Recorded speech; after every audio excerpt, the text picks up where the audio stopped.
and have it rebroadcast as emergency PA. Document. Into the internet. I repeat, do not. Friend? But I'm taking command of the Endurance. And then we can talk about completing the mission. Dr. Mann, listen to me. This is not about my life. Or Cooper's life. This is about all mankind. There is a moment.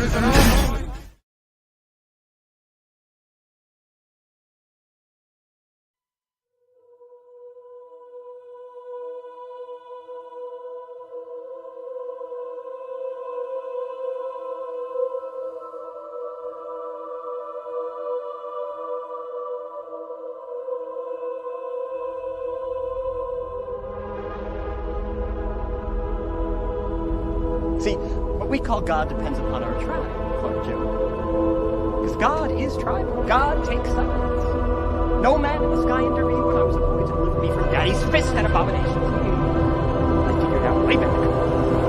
God is all powerful. He cannot be all good.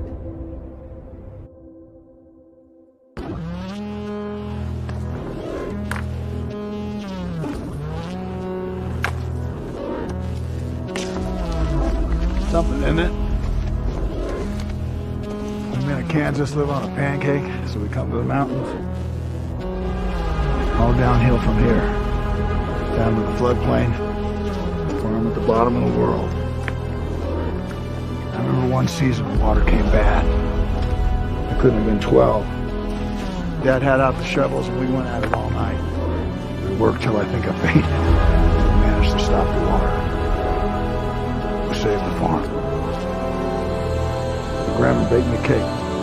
Said I was a hero. Later that day we found out. We blocked the water all right. We sent it upstream. All night water washed away. Well, they ate my hero cake. Their horses were drowned. I used to hear them running in my sleep. Did the nightmares ever stop? Yeah. When I met your mother, she gave me faith that there's good in this world.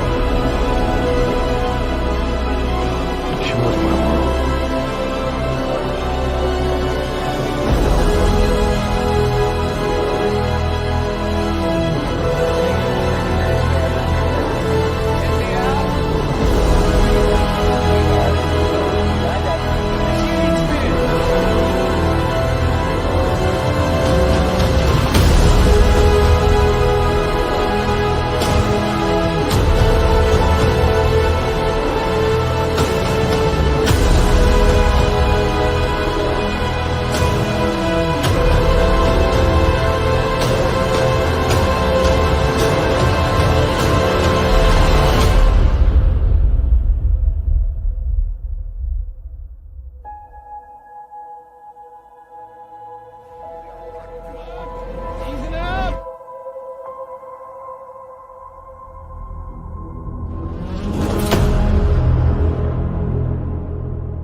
Yo, what's going on, y'all? It's your boy Skywalker the Jedi back at y'all with another one with the homie Stino back here on night shift. What's going on, bro? What's up, my boy? Man. Happy to be here with you guys. Thank y'all for being here. Y'all could be anywhere else in the world right now, but you're here with us rocking out, and I appreciate that. Much love, all y'all out there in the zeitgeist and the interwebs. You know what I'm saying? What's going on? And the what have yous and whatnots. All right. We appreciate you. We got the homie Sin Havoc in the building. What's going on, bro? Sin. We got the good Austin in the building. What's going on, Austin? The goat. Right. Shouts out to the cool table. We got always Music City Soul in the building. What's going on, Music City Soul? Hey, bro, he be pop locking all that, bro. He be getting it in for real. Ooh. Turbo. Face it. Right. We got Marco in the building. What's going on, Marco? We got the homie Sickness and West Hatton. Yeah, West Hatton. Good, my dog. What's good? What's going on? What's going on? Right. Darth Plato in the building. What's going on, Darth Plato? Man, thank y'all for being here. We are very excited to be bringing another edition of Night Shift to you guys. Got a few fun topics, and I don't want to keep y'all too long, so we're going to go ahead and get started with the show. I want to first and foremost say happy Memorial Day. You know what I'm saying? Mm-hmm. We had a very special day. I always love that holiday. You know what I'm saying? It's one of my favorites. It's when we think about all the fallen veterans and soldiers and all that. And it's always a day where I always try to reflect a whole bunch, because even though I am a veteran, that's not really like for me. Is that's more so for the ones that are no longer here. But I do always like to spend that day kind of reflecting on things, and I'm just happy to be here. Happy to everybody seeing to be in good spirits, and I hope y'all all enjoyed y'all Memorial Day out there. And how was yours, bro? Hey man, it was good, man. It was pretty relaxed. If I'm being honest, I was just trying to get as many things done as I could. I try to treat any holiday as much as I respect the ones that are truly to like commemorate people that have like made a significant sacrifice. You know what I mean? To give them their respect, obviously, but like I'm grinding, bro. So I can't even lie. I'm moving. I was trying my best to treat it like it was a day off, that everything was open and I could still go to the DMV and the post office. Right. You know what I mean? So, man, but in all, like, you know, even though they were both closed. Yeah, no, they were definitely closed. They were definitely closed. You got to get it in, though. Yeah, no, for sure. Yeah. And no question. But definitely respect to all the fallen soldiers and everybody who's truly made a sacrifice to the country and for freedom and for all the rights that we truly here to uphold. And like, that's one of the great things about America, is that there are so many freedoms and we can do nothing but appreciate that we have them. There are obviously things that we wish were different, and things could always be optimized, and let's not get all governmental and political in here. Right. Nevertheless, though, man, it was lit. Yeah, it was a nice day. For sure. And I want to tell you guys that hopefully y'all enjoyed y'all Memorial Day and the long weekend out there. We are definitely here bringing you guys this content and these fun conversations. And we will get on that schedule soon, man. That whole Monday thing, it just keeps being that these Mondays keep being crazy, and it keep end up being like a holiday or something, or something going on. But we'll be on schedule soon. Always Monday, dude. If you really pay attention to it, so many holidays fall on Monday. Yeah. Like so many holidays fall on Monday. So many random holidays fall on Monday. Martin Luther King Day, Labor Day, Memorial Day. It's ridiculous. Yep. But nevertheless, we own that though. You ain't lying. For sure. You ain't never lied. Few things, because I do want to get the show started. Yeah, no doubt. We got started a bit late, but I wanted to get your take on some stuff, man, without you being kind of prepped on these things. You know what I'm saying? We love that. The first look at Liam Hemsworth's Gerald dropped. You know, Gerald. You know what I'm saying? And, Gerald. First of all, Gerald is crazy. Yeah, look.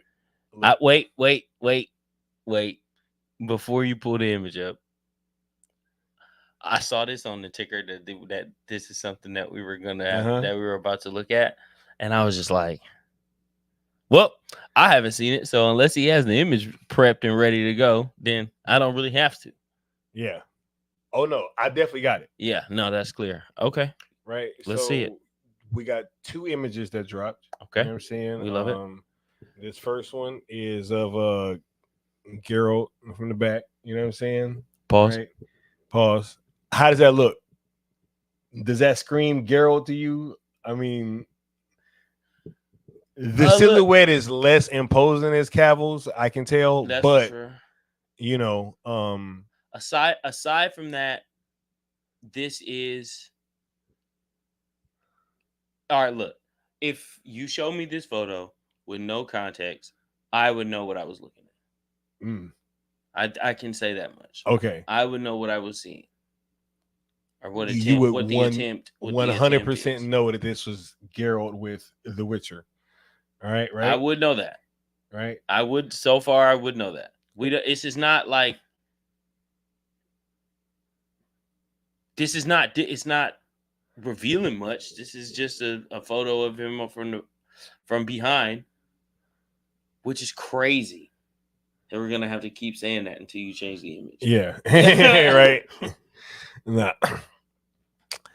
Synapse said there's a reason for that, Stino.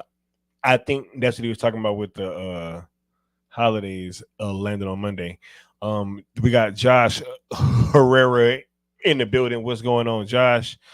Hope you had a great Memorial Day, bro. They calling him the Switcher, right? Oh, wait, the Switcher. Man. Yeah. Hey, yo, I'm assuming the reason for those holidays falling on Monday is so that people can enjoy the 3-day, the 3-day weekend to kind of optimize that thing. So. Yeah. I'm sure it just happens to be a day that we decided that we were going to do a bunch of live shows. That it kind of, it kind of really does put a damper in some stuff. You ready for this, bro? No, but yeah, here you go. There's your first look at Liam Hemsworth as Geralt. How's that striking you as our resident Witcher expert? Who the fuck is that guy? Who the hell is that guy? He said the Wisher. Yo, also friends be killing. The Whisper. I mean, that's not him. You are not him. Nah, that's disappointing. But anything would have been disappointing. You could have showed me any backside view, not any backside view, but you could have showed me a number of views from behind of Iron Man with the suit on and maybe not the helmet and just seeing a perfectly coiffed head of hair. You know what I'm saying? And it would have been like, oh, okay, that's Iron Man. But you have him turn around and it's like, oh, this is not Robert Downey Jr. So this is not Iron Man. This is Imposter Iron Man. Which is also Imposter Witcher. So man. It's unfortunate. We got to find out what Henry Cavill did. Or what he didn't do. Man. Or wasn't willing to do. Dude, from like, it seems to be a mixture of things, right? One, he's a genuine fan of The Witcher. Yeah. Right. Yeah. And from what I know and what I've seen, he is like a genuine nerd, like just like a real life nerd. No, and I mean that in the most. He like builds PCs and shit. Yeah, I mean that in like the most respectful terms possible. 100%. You know what I mean? Like I don't mean that in any sort of disrespectful way. Like I feel like he is like just a real like hyper buff, locked in nerd, bruh. Yeah, no, I do too, 100%. So I can't imagine what I can't imagine what's pulling him away from these projects or why he's being pushed away from these projects. And then also that was right around the time that he was going to be returning as Superman. I know as well. I know. So like, seeing him at the end of that movie was like one of the, and not having him back as Superman is obviously one of the biggest letdowns ever. Yeah. When else have they done that? Like promised that somebody was coming back and then immediately was like, nope. not even just with words promise that somebody was coming back, right? Like having an announcement and a photo shoot or a photo goes up and like sending this out to the cameo. editors of all of these magazines and all of these blogs and like, boom, run this story because this is happening, right? Less than just that, because that happened too, obviously, right? Yeah. But all right, we're going to have you come in at the end of this film. You're going to get introduced by Viola Davis. And you know what I'm saying? It's going down. Walking through the smoke. You know what I'm saying? It's going down. Floating Right. through the smoke. Yep. Cinevic says showrunners messed up and Cavill left. And it says Cavill felt like they weren't being faithful to the source material. Right. Which is also something that seems to be a fight that he's fighting over with Amazon with the Warhammer series. Because he's serious about that. Yeah. He loves that. Yo, but just think about that. If I'm not mistaken, him and his wife play that religiously. And if not, definitely him. And if I'm not mistaken, he is locked in. Look, bro. Think about this though, right? Because we was playing that Warhammer Dark Tide. Mm-hmm. You know what I'm saying? Mm-hmm. Imagine them trying to take out all the religious aspects from that game. Yeah, it sucks now. Right? Like that's the whole thing, bro. Yeah. Everything is heretics and consecration and right, it's the whole thing. Yeah. It's the entire thing. We must cleanse. You know what I'm saying? Right? Yeah, definitely. It's the pure motivation because each. They're non-believers, heretics, all that stuff, right? All forced to kind of be together and do this thing, right? Oh my god. Yeah. So yeah. Apparently, that was one of the routes that they were looking at going down too. Possibly was kind of shying away from some of the religious aspects, and I'm like, dude, and just having a ragtag. If you're gonna do that, like, you know, just having like do something else. A ragtag group of ruffians, like, you know what I mean, right? From different sides of the tracks. And they also got in trouble too for adding in some female characters that was never in, where they were adding females into a group that they had never been in the lore at all. Like it explicitly said that they were men, and then all of a sudden they're like, oh well, we're gonna add some chicks in there, and it's like but there's other factions that you could use, you know, that actually had women there instead of like inserting them somewhere where they weren't prior. That was also something else that Cavill was very, very big on. Apparently, is like, yo, let's not do that. Let's not get all agenda-y. You know, let's just tell a dope story, pretty much, right? Like, yeah. This is the group that has all of the dudes in it that look like this and act like this and follow this certain credo and what have you. This is the group that has the chicks in it. They raw.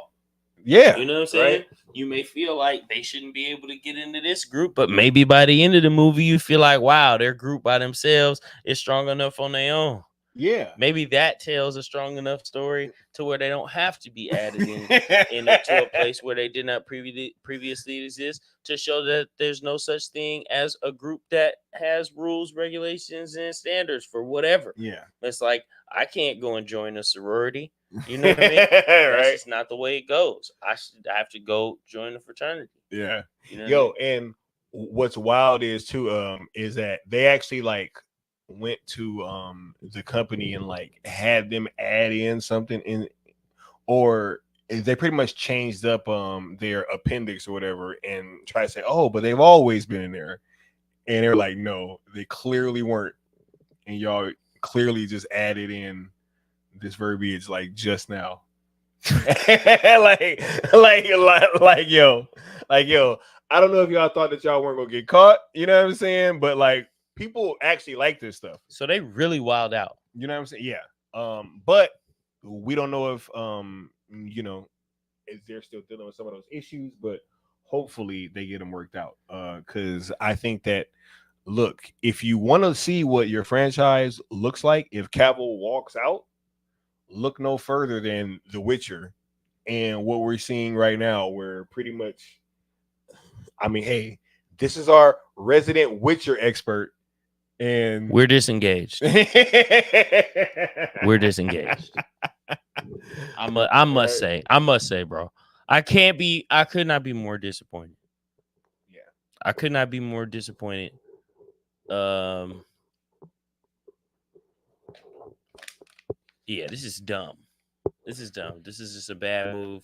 Cavill was definitely the perfect character to play Geralt. And yeah, I can't really see myself watching that show. Maybe not necessarily at all, but definitely not in the same way. And what the hell has Liam Hemsworth's brother done to deserve to follow up this movie besides be Chris Hemsworth's brother? I mean, he's been in some things, right? He was in the no. Damn it. Goddamn. I know what you're talking about too. Yeah. Yo, Liam's been in some stuff, man. He has been in some I don't know films. why I can't think of anything offhand right now. That's actually crazy. What? Can I go? I know. I want to take a guess at why. Why? Because they weren't good. Come on, bro. I think he's been in something. Has he had a noteworthy performance to you? Raw is just like, damn, I'm blown away by No. I don't it's I don't necessarily even need you to be blown away. Just like, yo, I remember him as this character. I don't remember. I can't say that he's had a film that was good, that was really good, in which he's been a leading character, right? So I'm not even necessarily asking for that. I'm talking about a supporting role that he's done a great job in. Bruh, what up? Let's think Why Henry is the Cavill chat and Miss. so quiet right now? I need some help. Let's I'm think. over here. I'm trying to think of Yeah. one movie. Help him think of. I got you. Help him think of Liam Hemsworth films, or even things in which he's been a supporting actor. Think Henry Cavill in Mission Impossible, right? Think that. Let's just use that as a metric for what even the type of role that I'm willing. Let's just talk about. Wait, let me get it off. Let's just talk about a role that I'm willing to accept. I don't need a leading role in which you blew me away and just had this incredible performance. I would just like to see a supporting role in which you had a memorable performance. We remember your character, not even as much as we remember Tom Cruise, but hey, man, you did a really good job in that. Chat? It wasn't the Maze Runner. Nope. We saw that. Thank you, Josh. It was Hunger Games, bro. He was in one of the Hunger Games movies. I can't remember which one though. Josh didn't say he was in Hunger Games. He asked, was he in? He's asking. No, I think it was Hunger Games. Okay. Because I couldn't remember. I was like, was it the Maze Runner or Who something? was he in Hunger Games?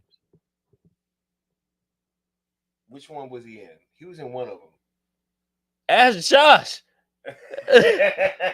He was in one of the Hunger Games movies.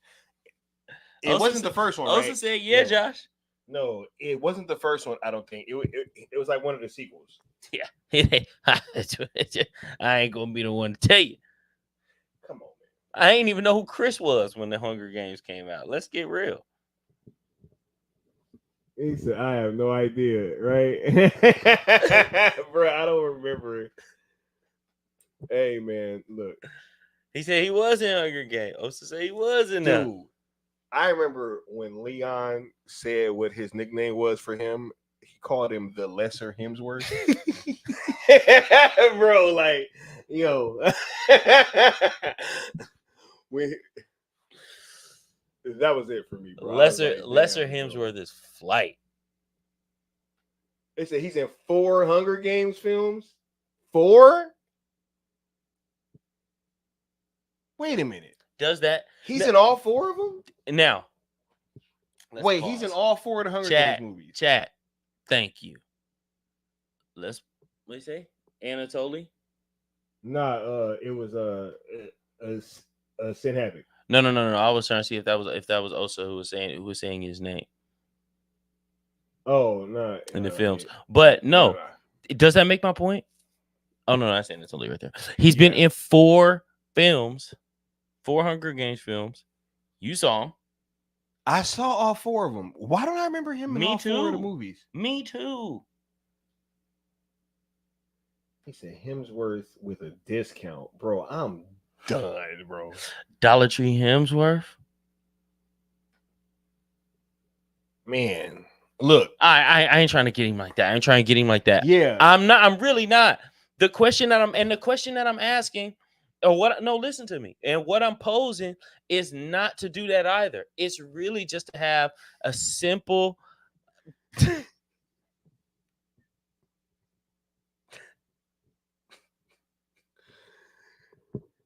Fudd Rock is tripping, man. He said he was famous because he was formerly Mr. Miley Cyrus. You know what's That funny? probably has something. You to know do what's with it. funny though?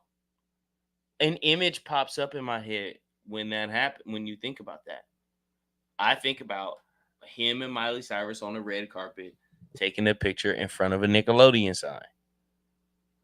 Oh, my God. It was the blimp with the slime.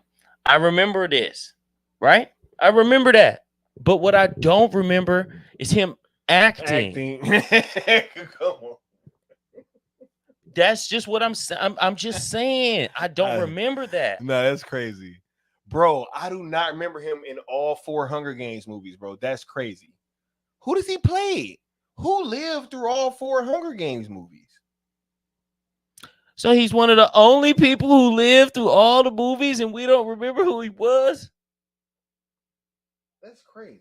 Like, wasn't the only people in all 4 like Jennifer Lawrence, Peter, I don't know that actor. I can't remember his name. Yeah, like Donald Sutherland. You know what I'm saying? Like, I remember him being in all 4. And who else? I'm tripping, bro. Is he really in all 4 movies? Like, I gotta check. Hemsworth is cool. Thor is my hero. Hey, Not talk about. I feel it though. But But look, they said, yeah, he survived 4 Hunger Games films. That's crazy. He's in all 4. there's no way.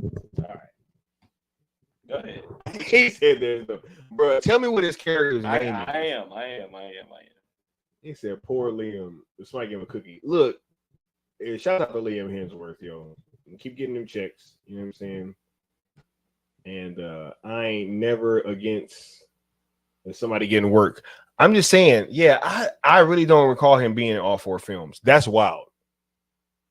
Shit. Woody Harrelson. He was right? in. He sure was. He said he sure was. At least in 3.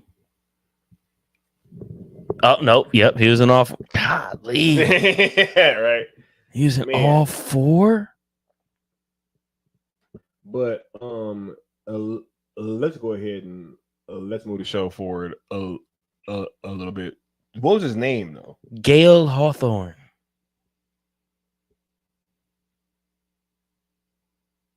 I got nothing. I mean, I have nothing. I gotta go rewatch those movies and then watch me be like, oh yeah. Fine. Just watch. Just tell me if the acting's good. And I'm not saying it's bad, but just tell me if it's good. I'm just telling you I can't remember any of it. I really did like those first few Hunger Games movies though. I'd like the movies too. Yeah. I like movies that have Bokeem Thanks. Woodbine in them too. What's wrong with Bokeem Woodbine now, bro? Hey, I'm gonna tell you what I'm here for. Seeing him in Halo bothers me. I ain't gonna front. I ain't gonna Now front. seeing him in Halo bothers Seeing him in you. Halo bothers. No, it kind of did from the jump. Why? Because I was just like, No. why I'm Bokeem not Woodbine? saying Like, it didn't bother you from the jump, but a second ago it was what's wrong with Bokeem Woodbine? And all right, now whatever. it's seeing him in Halo kind of bothers me a bit. You know. Nah, bro. I'm gonna tell you what though. I'm here for Bokeem Woodbine's come up though. I'm here for Bokeem Woodbine realizing his dream as an actor and making that come true. Yeah. You know what I'm saying? Yeah. He was a really bad actor in a lot of movies, though. Yeah. A relatively bad actor. Yeah. I don't know. I didn't the Halo Spartan thing. I was just like, seems kind of like a stretch. Yep. I'm trying not to hate, so I'm trying to get. I'm trying not to hate. We're not on my channel. Fudd Rock said he was actually all right in the Independence Day sequel. That movie sucked. Yeah, I never saw that one. That's one of his better acting performances. I just refuse to watch that movie. Watch Bokeem Woodbine in the 90s. Except for if he was in like a Spike Lee movie. Because Spike Lee is just an incredible director. He's like, well, go over there and be quiet. He said, I've never even heard that name before. He says, Josh. And then Osa Fresh says, for the longest, people called him an evil Dave Chappelle. Right? Oh, man. Osa is different. Right? He's different, bro. The chat get wicked, fool. That's funny, right? Chat get wicked. But look, just moving forward a little bit. We got George Lucas, man. Creator of Star Wars, firing back at Martin Scorsese. What'd he say? You know what I'm saying? All right, now look, I'm actually gonna bring up the older comment because preface this for me. This was from some years back. Okay. Martin Scorsese made a comment that ruffled a lot of people's feathers, bro. A lot of people, because this was in I think it was like it was either 2018 or 2019. And he was talking about the Marvel movies, and he compared them to theme park rides, right? Mm-hmm. Where he was like, yo, like, you know, you go, you watch them, you have a great time. It's like being on the theme park ride, you know, but he felt that it wasn't really like, you know, that kind of cinema that he kind of grew up watching, right? And we'll go over his comments here. He says, I don't see them. I tried, you know. Oh yeah, something else too. This dude's old as shit, man. You know what I'm saying? And we're sitting there trying to act like, he has to. You know what I miss? What? Watching John Havlicek. Right, but look, yeah, come on. Shout out to Martin Scorsese. He's made. He's one of the GOATs. He's made some incredible. So you have to listen. You know what I'm saying? Right. It is why we're talking about this. Absolutely. It truly is. Right? If M. Night Shyamalan had said this, I would not. I would not let this be a topic. I don't care how badly you want to talk about it. Nah, I would have never in a million years even even wrote that down. M. Night Shyamalan. M. Night Shyamalan. You know no way. No way. But yo, he goes, I don't see them. I tried, you know, but that's not cinema. Honestly, the closest I can think of them as well made as they are, with actors doing the best they can under the circumstances. Is theme parks. It isn't the cinema of human beings trying to convey emotional, psychological experiences to another human being, right? Which I didn't really take anything from these comments, right? And there was more where he kind of went on to that was when the theme park or like the theme park ride aspect really came in, and he's like, hey, you go, you have fun with them, but once the ride is over, you know, the ride's over, right? Whereas a lot of the other films that he kind of grew up with would stick with you a bit longer. So that was like years ago. You know what I'm saying? And that's been kind of like a statement that a whole lot of us Zack Snyder fans have always kind of joked about, like, yo, this shit ain't cinema. You know what I'm saying? Yeah. It's like Martin Scorsese know what's up, right? Because then when you be like, oh, because ZSJL is like, that's like that. You know what I'm saying? Yeah. So, and like, yo, that's that cinema. That puro. Right? But yeah, so obviously with these comments being made years ago, you know,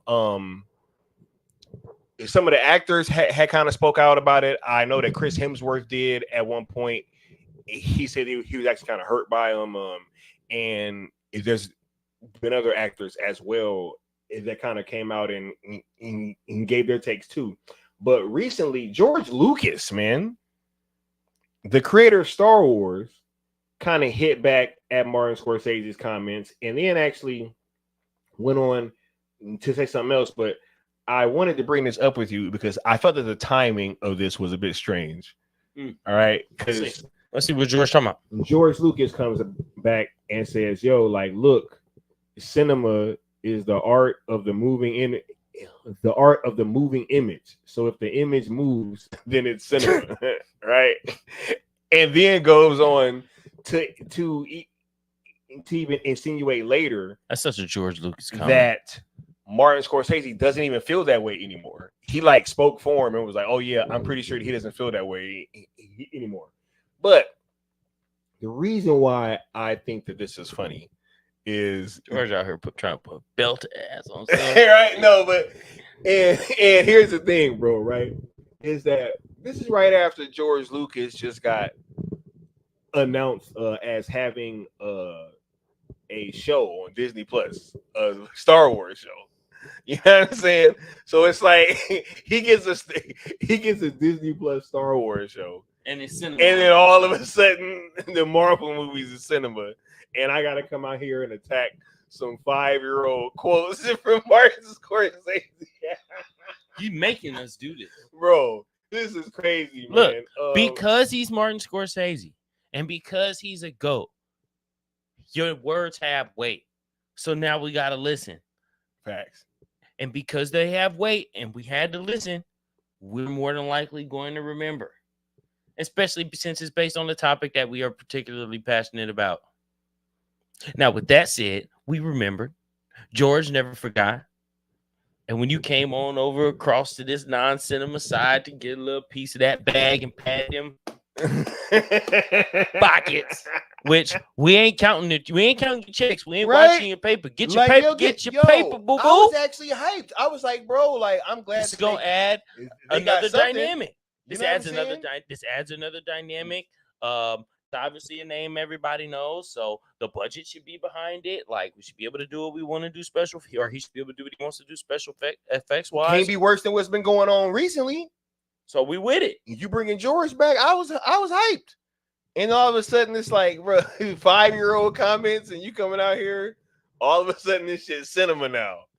Yeah, it's like when a young basketball player before he becomes an NBA player be like, "Hey, yo, LeBron is low key trash." Unpopular opinion, right? You know what I'm saying? And then he ended up playing with him. Yeah, it was like, oh, I was a kid. I was a kid. But you can't say that, Martin. Right, I'm sorry, Mr. Scorsese. You can't say that, Mr. Scorsese. You can't say that. You don't have the same courtesy. Because you're a 70-plus-year-old man and you should know better. Hey. Hey, but Rock says Scorsese isn't wrong. In what way? Yeah, no, I definitely felt the theme park ride comparison. Cause like that part is fair, but that just doesn't mean it's whether or not it's cinema or not. Oh yeah. And I'm not talking about the value of the product. You know what I mean? I'm not talking about the value of the product. I'm not talking about whether it's good or not. Mm-hmm. I'm not talking about whether it's high quality or not. I don't even care if we're talking about whether or not it's a Marvel movie. What George said was the absolute and unequivocal truth. Can't argue it because it's not a point to be argued. It's just something to be read and then shake a head at. For real. You know what I mean? I'm not even glazing George right now. Pause. I'm not even on that. No. This is just what it is. This is a very simple statement, which is cinema is the art of the moving photo, of the moving picture. That's it. Yeah.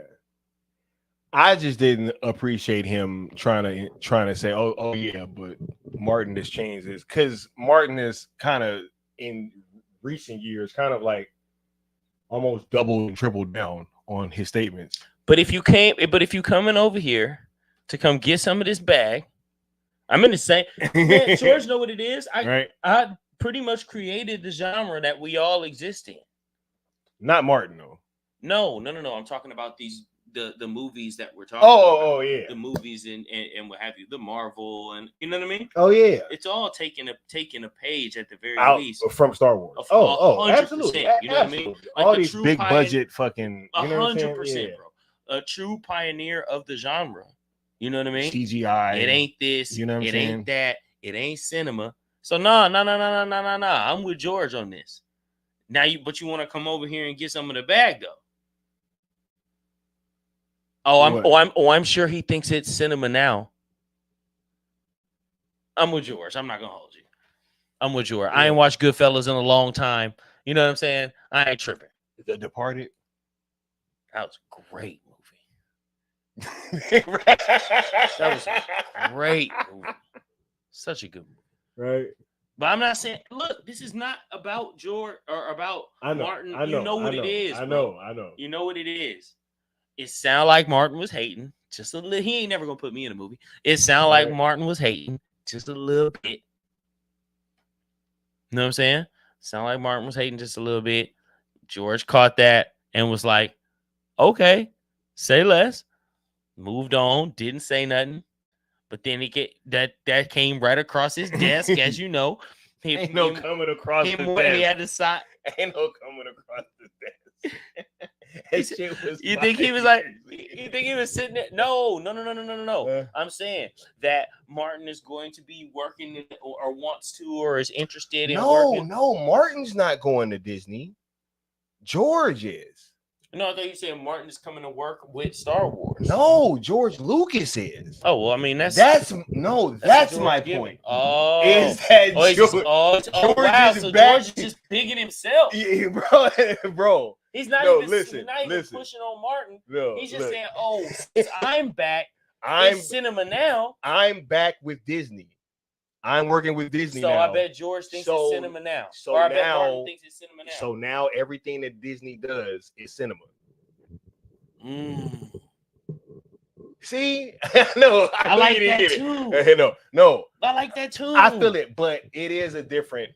I thought your shit can't retroactively be what it was, especially when you've been criticizing what they was doing too. Like that's fair. Like if you're George, you was criticizing what Disney was doing with Star Wars. Rightfully so or no? No. Hey, I'm with you. Okay. Right? I'm just trying to see where we at. Rightfully so. So like when you were doing that and you had somebody like Martin that's criticizing Marvel and is saying, hey, you guys should be trying to tell more like meaningful stories with some of these movies. Not saying that they got to be a fucking drama or like whatever, right? But just stuff that sticks with you longer, like The Winter Soldier. I always go back to that. Like that was like a super dope just movie in terms of like it was being very well put together. I like Civil War too. Oh yeah. I thought The Winter Soldier was better. You would. Yeah, you would. I just felt like, yo, don't double back now and all of a sudden like now, oh yeah, that shit cinema. But it's definitely like team home team. It's definitely team home team. I'm here for George. I'm here for George dropping his nuts in this situation. I'm not gonna lie. I'm here for it, bro. In whatever way. If it was on Martin for hating back in the day, so be it. But that's not what it is, which is cool. Hey, I'm just hoping that this show is fire. If you dropping them on Disney too, we with that. This show better be fire, bro. We with that. What's the guy? I'm sorry, I don't remember this dude's name. What's the creator of The Mandalorian? Jon Favreau. Dude, shout out to Jon Favreau. Yeah, fact. He is so talented, bro. Yeah, because he's a really good actor. He directed the first Iron Man too. He's a really good actor. He's a proven director. He's also really funny, which is not which is really difficult to do. I think people overlook how much of a talent is to really convey comedy, to write and convey comedy and direct comedy and have it actually come across, even in moments when you're supposed to be serious and we're still able to move through it and get right back to the seriousness and what have you. I think that's a huge thing. In my opinion, he's doing the best thing Star Wars related that's out right now. And in Yeah. terms of new characters, I'm not saying that the other ones aren't good, but I just think what I've seen from him has been the best. Man, shout out to him. But I'm here for George Lucas dropping his stuff. Yep. Fud No Rock cap. says film is a spectrum like food. And sometimes you want that sloppy burger, and sometimes you want that meal that fulfills you where you don't feel like eating for days afterwards. He says Snakes on a Plane isn't like Return of the King. They're both films, though. I feel it. Snakes on a Plane is unfortunately a film. Yeah. But I'm just saying, honestly, with the Scorsese thing, you know, he's also really old, man. And you got to think about what the movies were to him growing up. You know what I'm saying? Like, not just that, but just think about how much more of like a cultural impact that just the movies had, bro. Like going to the movies was a big thing, bro. Like it was a spot that people used to hang out at. Even us. Yeah, we also need to back in the day. We should honestly and I'm not, I swear to God, dude, I'm not being funny. We should honestly timestamp this and be like, when was like going to the movies like heavily popularized in that way? Yeah. And like, how much was it to go to the movies? Yeah. When Martin Scorsese first started going to the movies. That's what I mean. So it's like, you know what I mean? I get it. Where it's like now we're in this space. That's what I'm saying. It's like that was the biggest thing, bro. And like it was and you got to think it wasn't even like a lot of times they even had choices. It was like you just went and saw what the fuck they were playing. Yeah, which is fair. But look, it's like it's like people who grew up with nothing but indie films. Yeah, you know what I mean? They grew up with nothing but indie films, and then they come in and it's like we're gonna watch this big budget film, and it's like this is a lot. There's a lot of fluff in this. You know what I mean? This misses. He also made Gangs in New York. I'm sitting here, bro. Like, because as you're talking, that movie's like, goated. I'm like, bro, he's made some of the greatest films, bro. That's true. That's true. They ain't even. He could have just said. I don't think that he's saying that there got to be indie films, though. I just think because, bro, like Gangs in New York ain't an indie film. No, it's not. I'm not saying that they make indie films. I just said look. What type of films would somebody who grew up watching nothing but indie films make as a big budget filmmaker? Something like that. You understand what I mean? Yeah. They would make some of the greatest or most riveting major films that we've ever seen. Fud Rock says, when I was a kid, you can go to the movie for $250. That is not true. Fud Rock's old. He's always talking about respectfully. How old he? Respectfully, Fud Rock. No. We ain't on you. I ain't on you. Fud Rock, no. He be calling himself old. That's something us old people do, man. But we don't really want to be called old. The movies wasn't no fucking $250. When we was young, what? The movies was Hell no. Never no $250, bro. Hell no. That shit been at least $10, bro. Yeah, you're talking bus prices. Right, but nah, I love it, man. I love the conversation.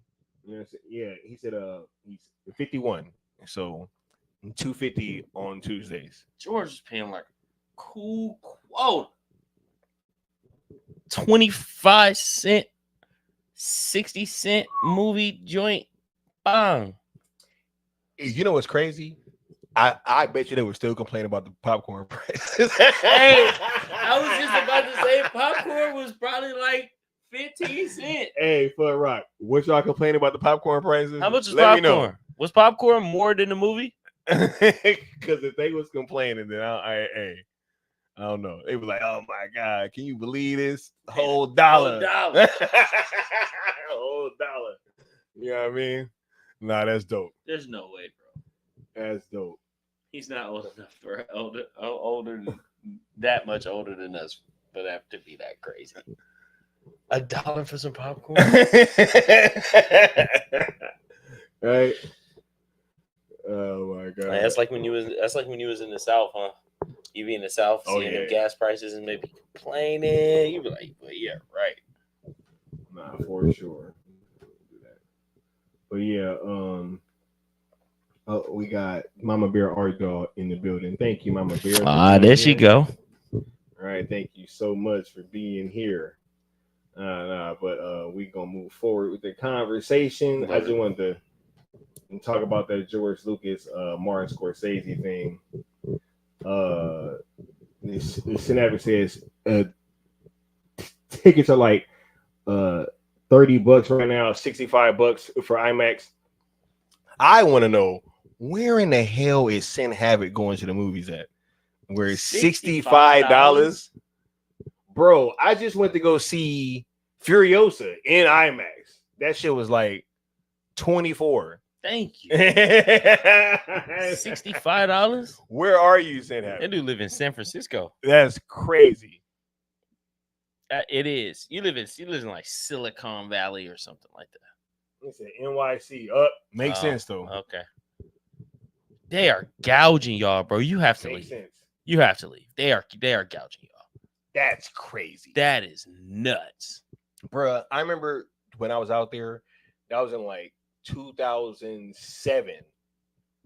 A number one at McDonald's was $10. The Big Mac. In 2007, the number one was $10. I was like, what the fuck?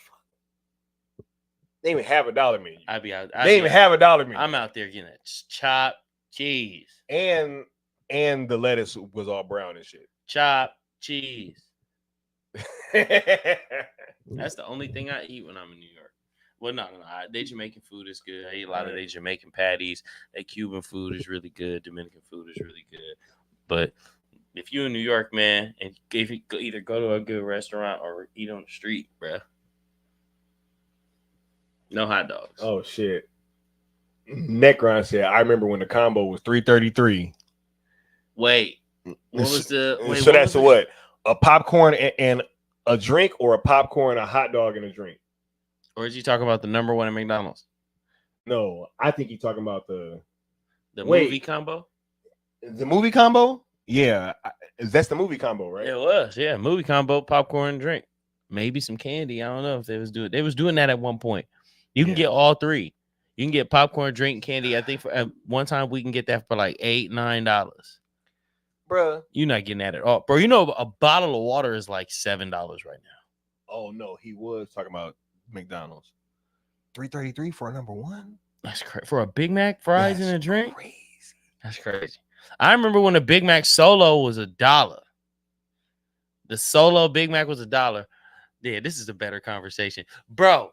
Necron, how much was this? And Cent, how much was the Solo Big Mac when you was a kid? A Solo Big Mac, no fries, no drink. Because I remember when it was $1. When I was little, it was 99 cents.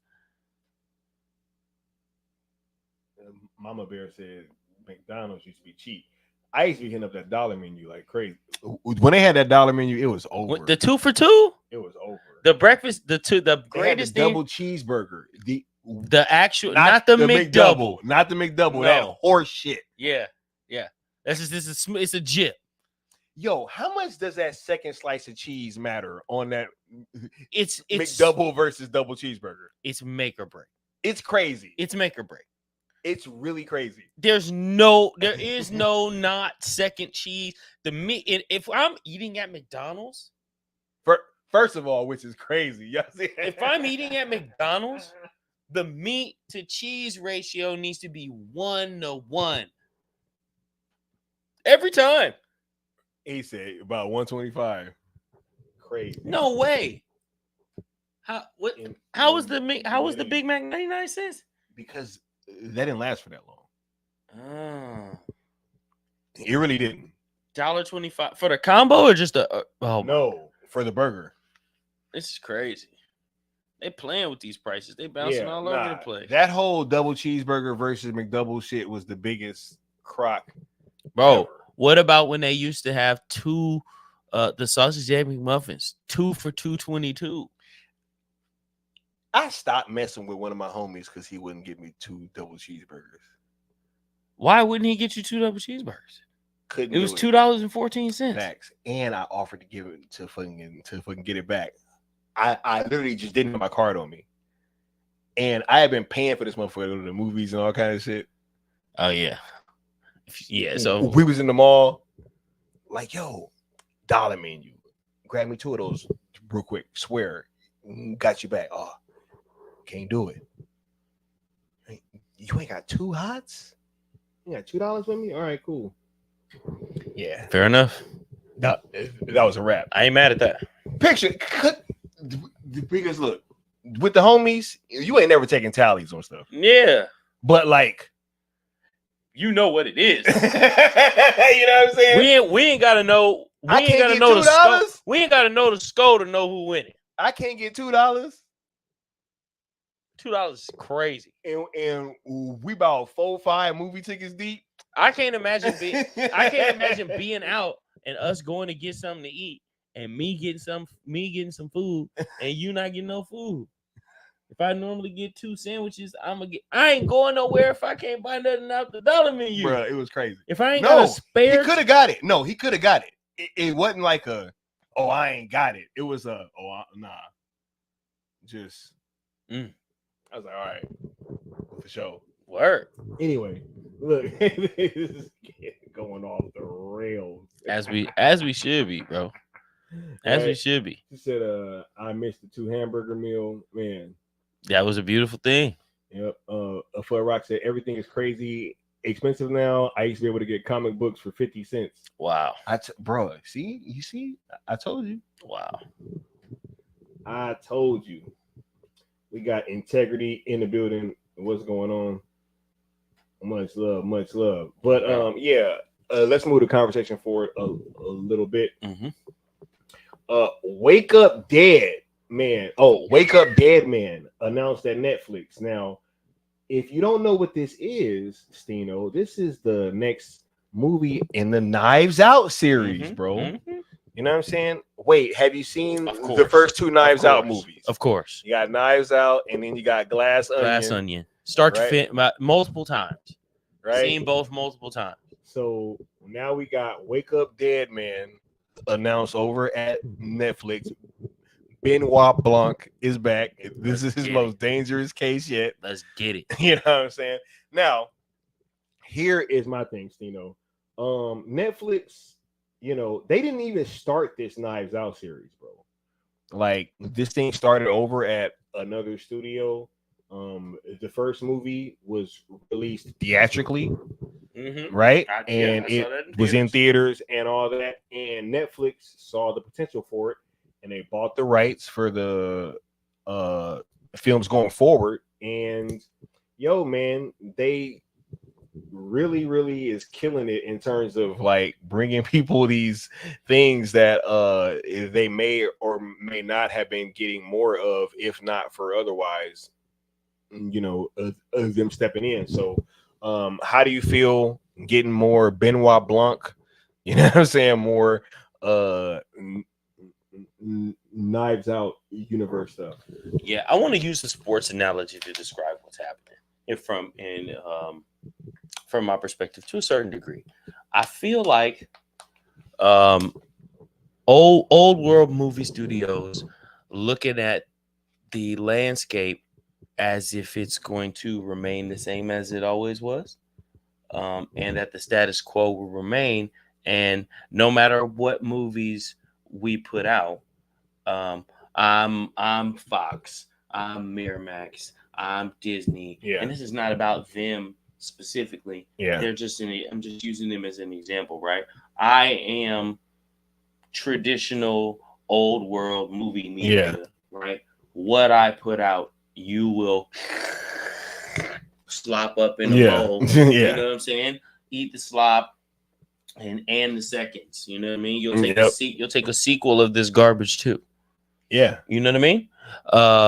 I feel and what's happening is the options are being opened up in such a way, or have been opened up in such a way for people to watch what they want to watch. It started with us with cable being totally phased out. Oh my god, bro. That was ridiculous. Yeah, I can't imagine paying for cable. Yeah. I can't imagine. I have YouTube TV now. I can't imagine flicking through channels. Yeah. I can't imagine doing that and watching whatever is on television. I'm not above it. That was us. Yeah. You know Oh what I no, mean? we came from that. I used to have a TV guide. I used to snatch that as soon as that came. Oh yeah. The Simpsons was coming on. That's a legendary time in TV. The Simpsons had 2 new episodes airing every weekday. At least it was every weekday at 6:30 and 7:30. They were spanking it.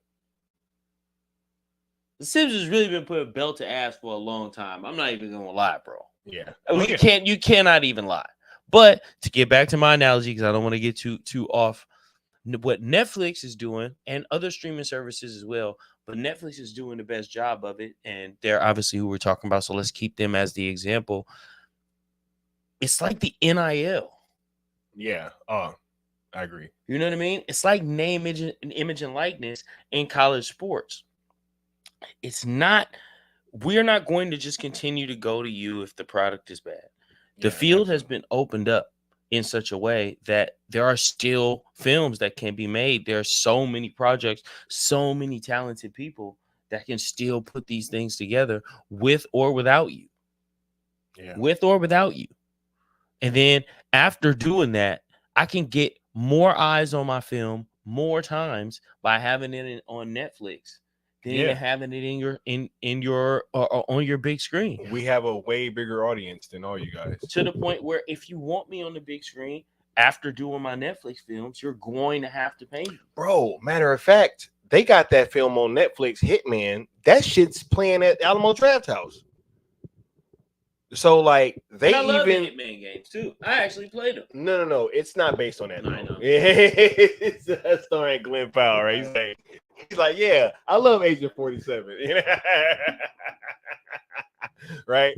But yeah, it just goes to show that like they're even showing that they can monetize even by having these smaller, just giving them like, hey, let's just put them in some of these very small, like boutique kind of theaters where we can. Draft House is incredible.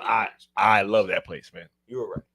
Told you. I don't say that often, but you were right. All right. Yep. Cookie. Right.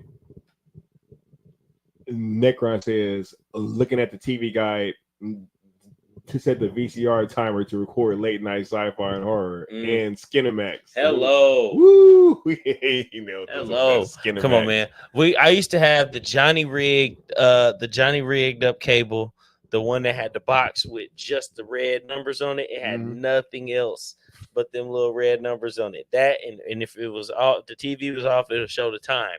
But other than that, it was the red numbers, and we had channel 95 and channel 79, right? Now it wouldn't show it clearly. Everybody was like a translucent shades of blue and green and what have you. But for a young man, it was enough. You know what I'm saying? For a young man, it was enough. Right. Yeah, for sure. Enough. Channel 97 got the pay-per-views. I could watch the fights at the Oh yeah. Yeah. Nah, yo, them illegal cable hookups was the greatest. A hotbox was really it, bro. Shouts out to my dad. Shouts to my dad for that, bro. Because we could not afford cable. And all I knew was regular. All I knew was channel 2, 4, 5, 7, 9, 11, and 13. You know what I'm saying? Go up to Telemundo if I want to see something every now and again. That show, that is crazy. So fire, though. Telemundo. So fire. 12 corazones. But yeah, man. La fea más bella. I love it. Look, I want to say I'm gonna be keeping my eyes on this movie. I actually liked Glass Onion probably a little bit more than I liked Knives Out. Oh so, yeah, and that's no shot at Knives Out because I really like Knives Out. Yeah, you know what I mean. I like the premise too. I love it because it's almost like these anthology films, right? Where it's just like a different setup every time, but he's just with a different group of people. Right. We don't know it yet, but he's our new Sherlock Holmes. Yeah, Benoit Blanc. After I saw the second one, I was like, oh yeah, he's that. Yeah, He is. And I think Robert Downey Jr. was an incredible Sherlock Holmes. I think he was an incredible Sherlock Holmes. I agree. And I think those movies were super duper well done. You know what I mean? I agree. But I mean, I if wish we could have got more. You know I agree. But if I have at this point right now, if I have to have Robert Downey solving my case, or I have to have Daniel Craig, I'm taking. Come on, Dan. You going with Benoit Blanc? Yeah. We're going. I just love the accent, man. Like, it's amazing. And knowing him and what his voice actually sounds like and what his accent actually is, and then hearing him do that is so dope. The Southern drawl. It really does add to it. I got to tell you. Right. Hey, now, sir, I don't think I have. Why don't you go ahead and tell me about it? Now, that is it. Now, I won't hear any more of this. I love it. It's so good. It's so good. He does such a great job. Oh my God! He said Telemundo. And Laura, come on. Casa Serrano, come on. Stop playing with me, compa. Don't play. Right, facts.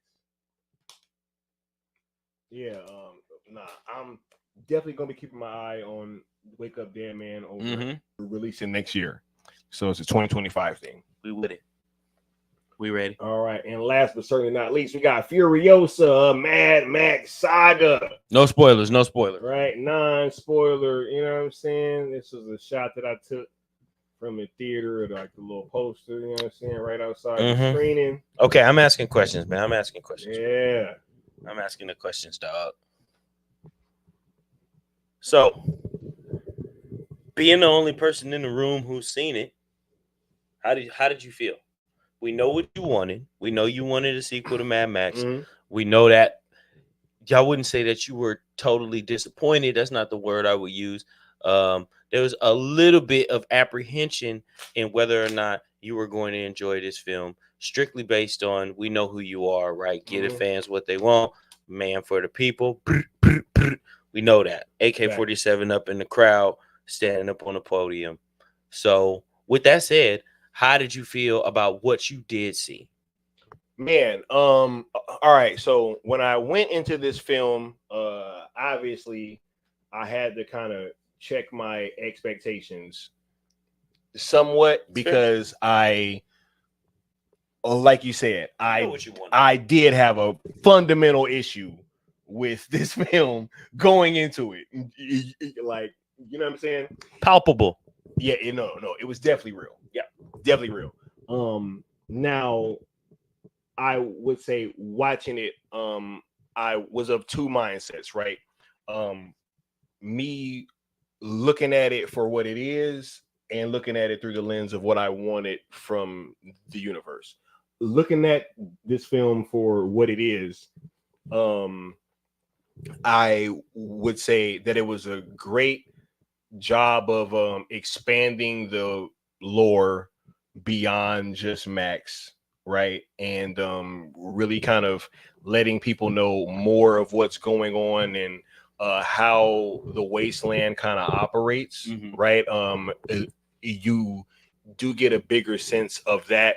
You get some great George Miller action. I feel that some of the stunts that they do are things that are clearly like kind of leveled up from Fury Road. A drawback for me, this is still just on what it was and not really what I wanted it to be.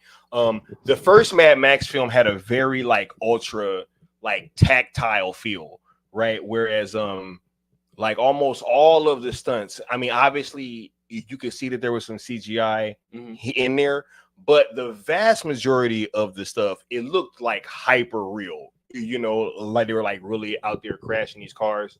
I did see like a noticeable uptick in like clearly visible CGI, right? That was definitely something that I didn't feel the greatest about, but um, looking at it through that first lens, I really do still think that they did a great job of expanding the lore, really letting you know more about the wasteland and how everything operates. You do get a much bigger sense of who Furiosa is, obviously, and how she got into the state where she is when you see her in Fury Road. And through that lens, I think it did more right than it did wrong. Okay. You know? Now through the other lens, through the lens of this is not necessarily what I wanted, even though, you know, I will eventually get the sequel to the movie that I wanted to see. This setup film is not necessarily what I wanted. Yeah, I was pissed. And it was a few things, right? One, it was that same thing, like I was saying, with it feeling less tactile than that first one was. I feel that even though they kind of focus more on the story, and I watched Fury Road after I saw Furiosa 2, there was also like Fury Road had almost like a kinetic energy, man. Like there was energy in the camera shots. You see that, especially when the film is like first opening up, and you know, that whole sequence from like you seeing Max kind of standing there and the camera is really static and it's not moving, and then he grabs a lizard and he starts chomping on it, and then he fucking gets in his car and starts running down, and then all of a sudden they're chasing him, and then he's like getting led back to the camp and he's running around, and it's like there was just energy behind the camera, and it really gave you a sense of like how crazy that Max was. And granted, Furiosa is not the same character, but I do feel that some of that energy that was in that first film was missing from this one. I also think that they waited too long too, man. Like with this film pretty much coming out 9 years later, when it's a prequel and you have some of the same characters that are revising their role from the previous movie, it's like this much longer. It's harder to keep that suspension of disbelief, because it's like, yo, man, like it's a while longer, and so many people don't even look the same like that. You know what I mean? And in my heart of hearts, I feel like we should have gotten a sequel first and then this, and I think it also should have been done way earlier. And it hopefully could have capitalized on some of that momentum from Fury Road. I do want a lot more from this universe, and this was one of the problems that I had with them doing this prequel too. Now is because I want another Mad Max movie, and I feel like now you know you're about to wait for that. But not only just that, but this movie's like struggling at the box office too. Like it's not having a great opening weekend, and like we could be in danger of not even getting another Mad Max film. So that's my point, is that it's like, yo, like, why wouldn't we just do the sequel earlier? You can probably get more butts in seats, and then we can start doing the spinoffs. Like, I think that's my main problem. So I think that, I mean, well said. I think the key to it is the timing. I think the key to what you said, and the key to what the biggest portion of the opportunity that was missed was the timing. Yeah, it's 9 years later, man, and you know, I'm there opening weekend. You know what I'm saying? Because I love Fury Road and all that. But I also have seen a lot of people that didn't, bro. Like, there's people. Yeah, and I will say this too, because I have to get this out. I've noticed that there's kind of been like a concerted effort to almost try to like get the Mad Max out of Mad Max. right? Like, there's been a lot of conversations about, like, you know, this franchise possibly being able to move beyond Mad Max. And I think that this film shows that you can't stray too far, man. Like you can't do that. You can't just take, because like Mad Max is like the connective tissue. my father was hella confused. He was like, yo, why, like, no, and he was literally saying, like, why is his name in the movie? You know what I'm saying? Like, almost saying you pretty much just should have called it Furiosa. Like, don't add Mad Max in the title if Mad Max is not in the movie like that. You know? And yeah. I just really think that this goes to show you have to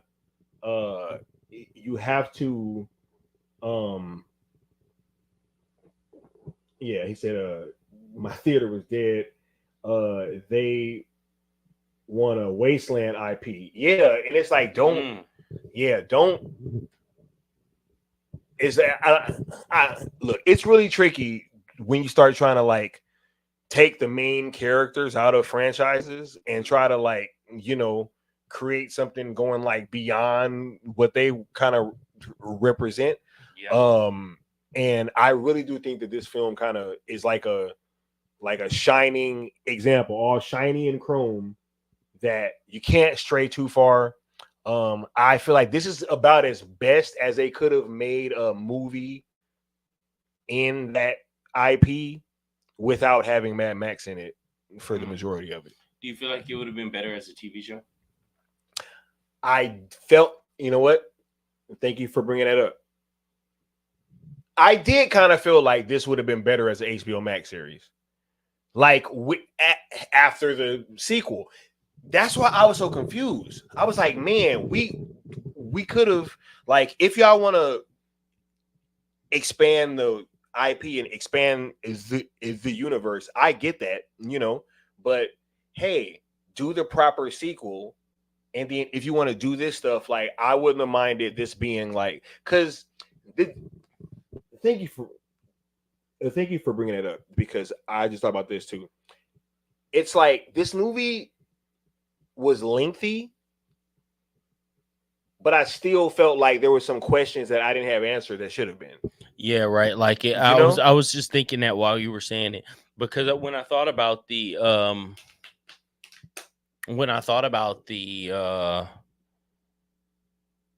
them not having much map of Mad Max in the film and them moving away from it kinetically, you know what I mean, in a way that the films feels just from like in like a kinetic way, that it was going to take such a long time to do that. You need a deep character investment in order to do that.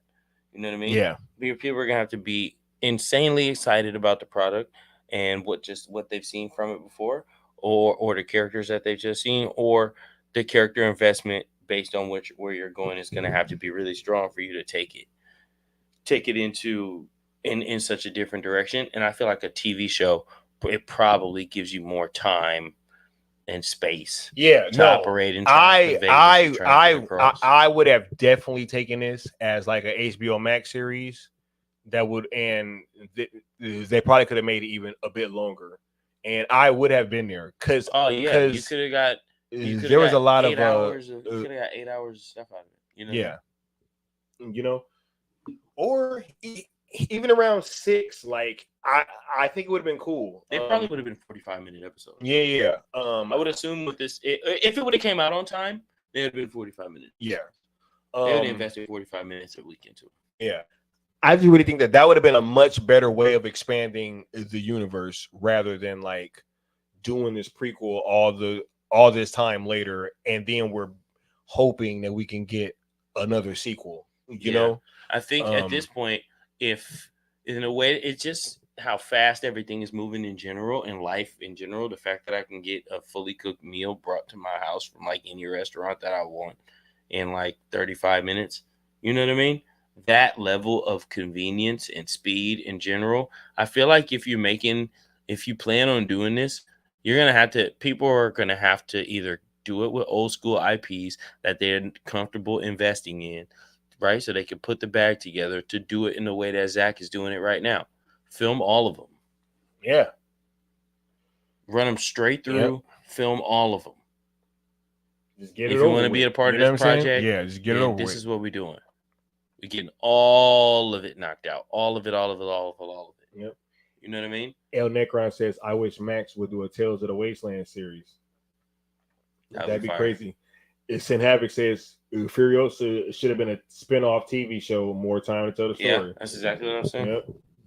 El Necron says the rig driver was basically Max. Yeah, Praetorian Jack. We also getting some what was I about to say? So I was glad to see Richard Norton as the Prime Imperator, right? I'm cool with seeing Richard Norton at any time. Says Village Roadshow Pictures is the main source we're producing for Furiosa. Yeah. Nah, I just really felt like look, that's what I was gonna say. I just vote bring Mel back, do a regular old sequel. We're currently in the era of bringing back old actors to iconic roles after decades away. Just do it. This is such a good point. I was thinking this, and we were having this conversation before, right? When we were talking about the other stuff, the Happy Madison, Happy Gilmore, which is a Happy Madison company film. Beverly Hills Cop. Facts, Beverly Hills Cop. Is this the way to gain engagement from these films? You know what I'm saying? Yeah. Every time? Spider-Man? Yep. Every time? You gotta tug on the heartstrings. You gotta pull back.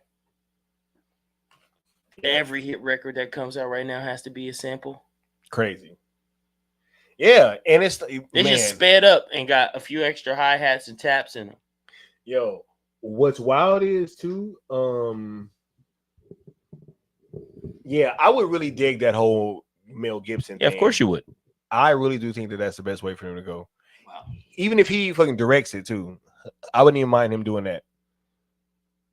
Fire director. Sampling, just the idea of sampling in music makes that it obviously makes that make sense, right? In the fact of like whether or not that would be successful for obvious reasons, but it also shows how profoundly prophetic all those music producers were. Yeah. So shouts out to them. Instead of have Mel get his car rebuilt all awesome, one final mission. Yeah, because his car is still destroyed after Fury Road. Yeah. He didn't get it back. I just watched the movie like yesterday. You know what I'm saying? He definitely didn't get it back. He didn't get that shit back. So it says license deals. Say it ain't so. All right, he said Michael Keaton, Harrison Ford, Tom Cruise, Stallone, Tobey Maguire, Bill Murray, all of them, right? Eddie Murphy. Peter Weller for a damn RoboCop sequel also. Wow. That'd be crazy. You know what I'm saying? Okay. What's the angle? What's the angle for Peter Weller in that? I think because he can't come back as RoboCop. Can he be the AI? Can he be the voice? What do you mean? A different actor? What if they like put some chip inside of some cop, and then they have Peter Weller's voice? I don't know. I would like to see it. I'm here for the idea of Peter Weller as RoboCop again, but it got to be It's you can't just have him out there in the suit. All right, let me see what he says. Old obsolete RoboCop. Oh, obsolete RoboCop. Why can't he be RoboCop? It almost happened a few years ago, but fell through. Why did it fall through? They would It's CGI. You know what? That's what I was just gonna say, dude. I guess They would have to do so much CGI. No, actually, you can just Well, no, because look, it's just at the bottom of his face. They can just de-age him. If they was doing that shit for like, I'm not talking about what he would look like. I'm talking about how he would move. What it would move like. Yes. Bro, you got to CGI that thing, bro. Ain't no way. I know. That's what I'm saying. Hey, so you just have somebody else having Michael Keaton fight but you can Batman, have somebody though. else moving in the suit and Yeah. CGI his face versus having him in the suit and then CGI the Yeah. movement. Yeah. Yeah. Yeah. Yeah. Shut up. Shut up. Oh, Shut up. Half man, half machine. He ages. I'll let it happen. All right. Neil Blomkamp is apparently doing a RoboCop remake. Hey, that would be crazy. I'll watch that. Yeah. I'll watch that. Neil Blomkamp says We need a new Inspector Gadget. like Demolition Man style. What y'all know about Demolition Man? Come on, man. Stop it. That was I bet you don't know how to use the 3 shells though. Stop. Nobody knows how to use 3 shells.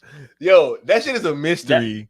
That was a the great fucking director just said that he made it He up. made it up completely. It was complete BS. It was like, yo, he literally said like, what is the most ridiculous way that they could possibly fucking go to the bathroom? And he's like, oh, just these 3 fucking seashells. He said, oh, run it. Oh, so you don't know how to use this fucking seashells? And it's just like laughing at him. Come on, man. Yeah, it was completely ridiculous. Just like, he could do it if they can make that suit lighter nowadays. He could do what? That's true. Peter Weller. Yeah, I know that. He could do what? Performance capture. Because also they could almost like just look. I'm just going with have like. How old is Peter Weller right now? Is he like I don't know. Like, don't say 60. Don't say 6. Don't say 6. No, I don't want to see none of that. He said, I don't hear that. Oh man, he said, but Man, stop. Stop. L Necron says I Stop. want it politically incorrect like the original. Facts. Do you want Peter Weller like as an old man acting like an old man? He said, or maybe wimpy PC cops can't get shit done, so RoboCop comes back To reinstate the man's place in society and on the police force. Hey, I'm with that. There's an old politically incorrect RoboCop taking us back to 1987. Hey, I love it. All right. Right? We're going back to like 1993. Come on. Hey, I Come love it. Come on. Bring that. Hilarious. Bring that. I'm with that. We can do that. Yo, but look, yo, Furiosa, y'all go check it out. You know what I'm saying? I would definitely encourage anybody that was a fan of Mad Max Fury Road. This is a companion piece to that. It is made by the same director. So, there is definitely that continuity there. This film leads right into Mad Max Fury Road. I don't think that's a spoiler. Me and my daughter are going to see it tomorrow. But yeah, leads right into it. So, and I would also recommend, hey guys, if you haven't seen Fury Road in a while, just wait until after you see Furiosa and then watch it right after, because it plays right into Mad Max Fury Road. So, yeah, I would definitely recommend everybody to check it out. Because even with everything that I said, it was a good time at the theater. I just think that, when we're dealing with Mad Max Fury Road, that's one of my favorite fucking movies of like the last 20 years. You just can't mess with that, man. Like, and I would have just rather they were like, yo, let's just wait, or you know what I'm saying? Maybe Mel do need to come back, bro. I'm not against that. I think you can make a really good one without him, but I'm not against that. I'm not against that. That man made Apocalypto. Yeah, he did. Passion of the Christ. It was incredible. Incredible, bro. It really was. He's like a goat. He's not like a goat. He is a goat. Is he like the Terrence Howard of directors? Because they be trying to get him up out of here, bro. Okay. No.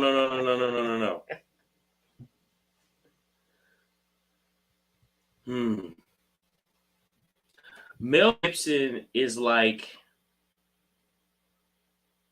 the Aaron Rodgers of Tom Brady's. Yeah, that's what it is. Mel Gibson is the Aaron Rodgers of Tom Brady's. Seriously, Right. if you think about that, you'll know what I mean. You'll know what I mean. All right. Sin Havoc says, "Did you like Anya Taylor-Joy as Furiosa?" Yes, I did. In certain circumstances, honestly, I didn't know if they had Charlize Theron do like a voice dub. It sounded damn near just like her at certain points, and I was like, "What the fuck?" I was like, "Wow." I was, I actually want to know because I kind of think that they kind of had her like. I was like, "Yo, if she's doing a Charlize Theron voice like that, that was pretty damn impressive." That's fire. I gotta make sure I'm paying attention. No, you don't see her for like the first like 45 minutes of the movie, dude. Like, she doesn't grow up until like well into the movie, and you really get a sense of her as a child and what she was going through back then, and kind of like how and why she becomes who she is. But I just want to know if that voice shit was real, because if it was, that was pretty fucking impressive. Because it was a couple times, bro. I was like, was that fucking Charlize Theron talking right here?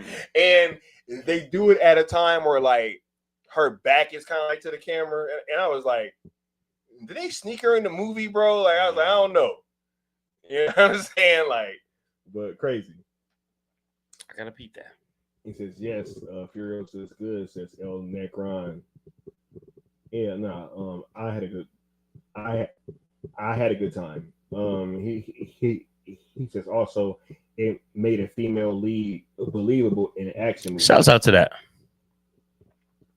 I was also kind of worried about whether or not Anya Taylor-Joy would be able to pull that off. She did a fantastic job. I love it. Yeah. It's about time the movie really showed the real way to do that. Yeah. My problems with this movie were more so like with its existence. Right. And where it sits within the universe. it sits. Yeah. Yep. But quality wise, it was dope. And timing wise too. Yeah. I would say out of 10. If Dune 1 comes out and then we wait 9 years and you bring out Dune the animated series, right? Or like they have an HBO Max spinoff. So picture that coming after 9 years. Yeah. And it's a fucking prequel with the Bene Gesserit 1,000 years ago. And it's like what? Wait a minute, what? Why the fuck can't I get more? What are we doing? Long live the fighters, you know what I'm saying? Like, finished it. Like His dad just got killed. His car just got up. Right? Yeah, no. 100%. I hear you. Yeah. I agree with this one too. Ellen Ripley is the greatest female action character of all time. Facts. I agree. That's a good point. 100%. All right. Yeah. They saying have Beyonce play Tina Turner's character bring back Thunderdome. And then Mama Bear says the only person I accept in Tina's role is Angela Bassett. That's not fair. She already played her. She's playing the old Tina or she's playing Tina right now? No, I mean Tina Turner was in Beyond Thunderdome. I know. Angela Bassett. I'm saying if they do that, or is she gonna be playing like? No, she will be playing young Tina, young version of herself in that film. No, because they could do both. Nah, they can have her be Beyonce and then go to her in old age. Nah, I don't think I don't think she can be old, or no. I think she kind of has to be, because if you're gonna bring that back, I think you got to bring Mel back. If you want to bring in like the Beyond Thunderdome shit, you know what I'm saying? Like, that's what I'm saying. So if that's the case, then you got to bring Angela. I agree. You have to. I agree. And she's yoked. She's still cut like that, man. So you have to bring her. She would steal it just on appearance. It would be great. It would be great. What's love got to do? You don't want to know how Taluab Adib. This is Lisan Al Gaib. Al Gaib. Look, y'all put your last questions and comments down at the bottom. We about to start wrapping this thing up. Yeah, man. Coming up next week, How to Ruin Pirates of the Caribbean. Oh yeah. Oh shit. Coming up next week. That was actually supposed to be next night shift. Yep. Next night shift. Topic 1. Friday. Yeah. There we go. Friday. He said how to ruin it. Oh, you got a schedule. You make a schedule now, huh? Huh? You make a schedule now. We get to talk about my movie Kid Killed. No, that's the next night shift show. I know. I'm just kidding. He'll be like, nah, you too happy to talk about that shit. Yeah, bro. I'm actually not. I love Pirates of the Caribbean too. Next night shift. All right. Nah, man, let's get it. We gotta go through it, man. Yeah. Let me see. Stino, I literally just sung that, right? What's love got to do? Got to do it. Who needs a Heart when a heart can be broken.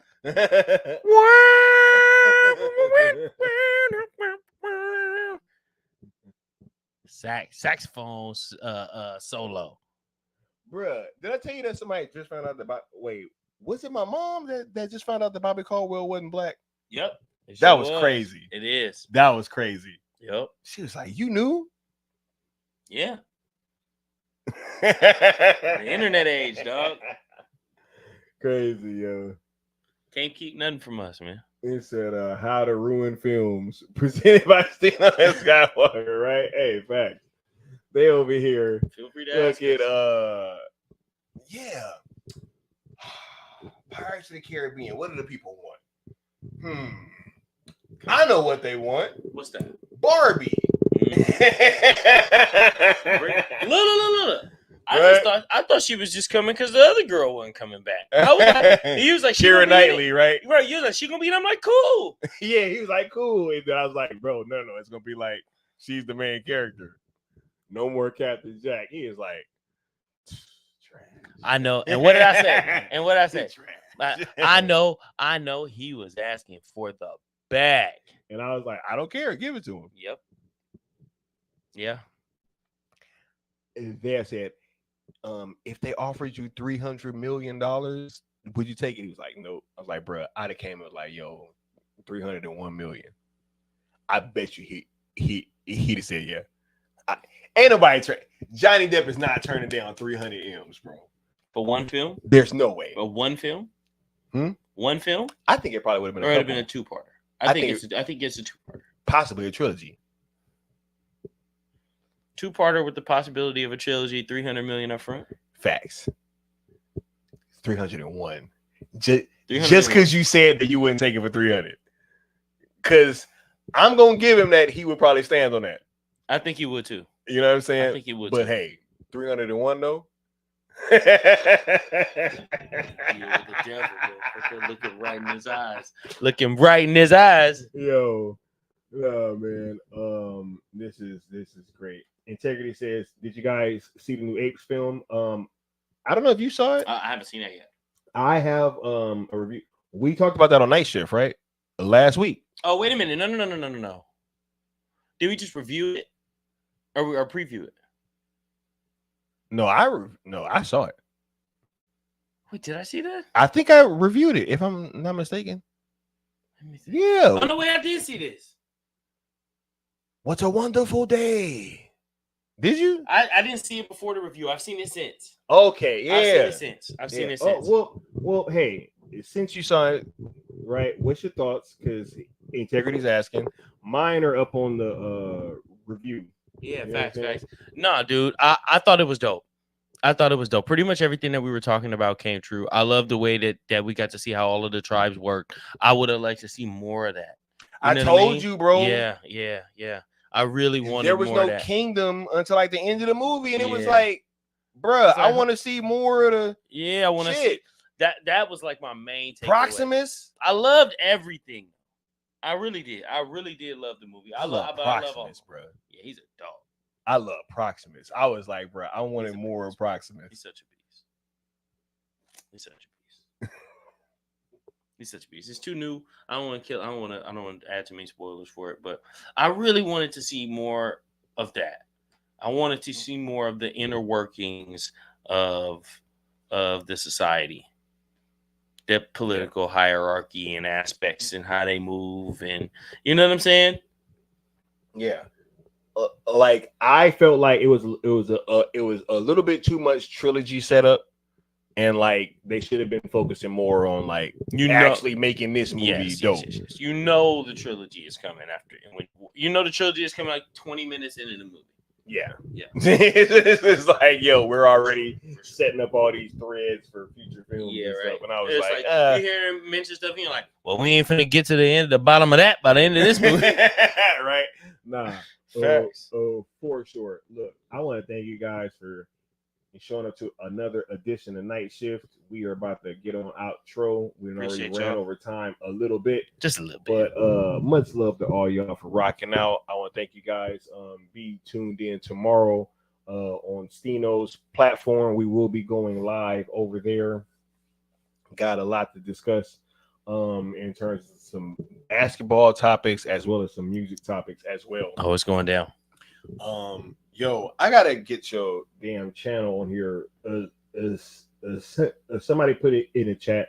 Please make sure that you guys go on over there and give the homie a subscribe right now. We'd appreciate it. And yo, we will be doing stuff on that platform tomorrow. There's also No doubt. the streams coming later this week that you guys should be aware of. Another Night Shift is coming. Night Shift on Friday. Yep. Y'all might get a cool table stream in between now and then. We got cartoons and cereal on Saturday. You know, it's a lot of stuff that we doing, and just shouts out to all y'all, man. I really am happy about all the things that we're doing and all the engagement that you guys have been giving these platforms. So shouts out to all y'all. Let's see, fun stream. Hey, everyone, thanks to Skywalker Steam. Hey, much love to y'all. Much love to y'all. Facts, y'all. Appreciate y'all. And we No got doubt. Mama Bear here with the link to the channel. Thank you so much, Mama Bear. Thank you, Mom. Right. Yes. And final words before we get on out of here, bro. Hey man, it's been another beautiful week. I'm glad to make it to the other side of another one and plan on doing the same thing with the next one. Let's keep grinding so we can get this out to more people, reach more people, communicate with more people. I can't wait to get into the live events of it. You know, I'm much more of an IRL person in general. So trailer breakdowns and stuff too, because Yeah. we've been really talking about that really too. You want know to what do I'm that. saying? I really want to sure. break down trailers, especially when we start getting these comic book movies back. I really want to break that stuff down. So yeah, man, I want to get into that. So I'm just excited to keep grinding, excited to keep going, trying to expand the channels as much as possible, and cover more things in different ways, and just really be intentional with the content. Mm-hmm. You know what I'm saying? For sure. Yeah, man. And I want to thank you for coming back, bro. You know what I'm saying?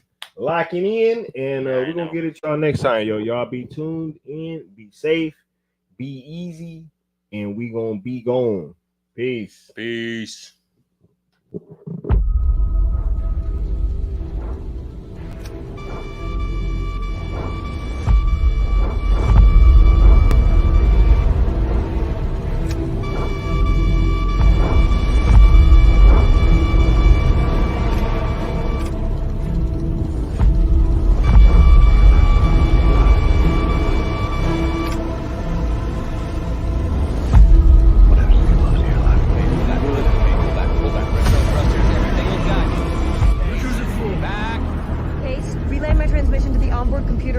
broadcast as emergency PA. Document. Into the internet. They're out. I repeat, do not. Command? But I'm taking command of the Endurance. And then we can talk about completing the mission. Dr. Mann, listen to me. This is not about my life or Cooper's life. This is about all mankind. There is a moment.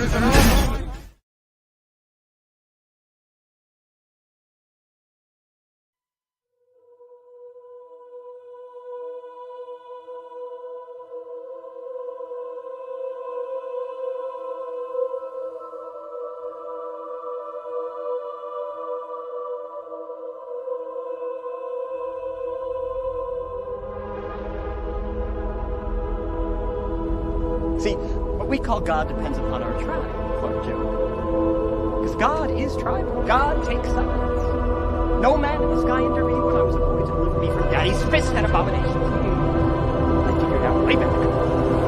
God is all powerful. He cannot be all good.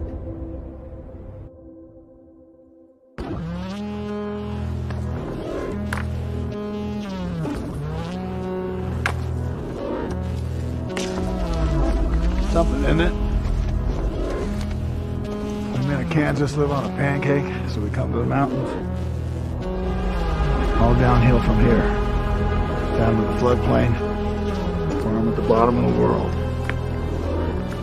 I remember one season when water came bad. I couldn't have been 12.